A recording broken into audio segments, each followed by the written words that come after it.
Bagamat kaisa si Senador Joel Villanueva sa mga nais ipatigil ang kontraktualisasyon sa bansa, nilinaw naman itong may maganda pa rin itong naidudulot, partikular na pagdating sa ekonomiya. Ayon kay Villanueva, nakatutulong ang kontraktualisasyon lalo na sa mga maliliit na negosyo sa bansa.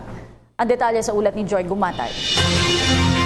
Sa kabila ng mga inisyatibo ni Senador Joel Villanueva, ang chair ng Senate Committee on Labor, Employment and Human Resources Development, na mapatigil ang labor-only contractualization o ENDO sa bansa, nilinaw niyang hindi niya tahasang ipinahihiwatig na mali ang pagsasagawa ng kontraktualisasyon sa Pilipinas. Sa katunayan nga ay may positibo raw itong naidudulot sa ating ekonomiya, lalo na sa mga micro, small and medium enterprises na bumubuo sa halos 99% ng mga negosyo sa Pilipinas.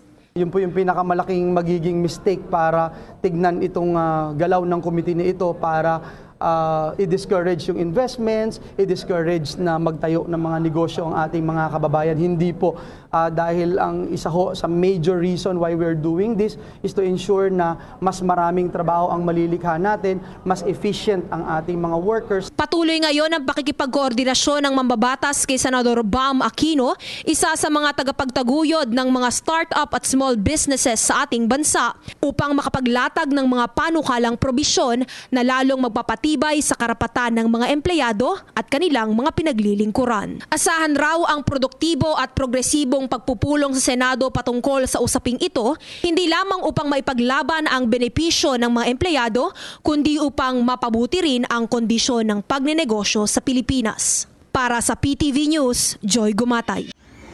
Ako po si Cathy San Gabriel. Subscribe na sa PTV YouTube channel. I-click lang po ang subscribe button.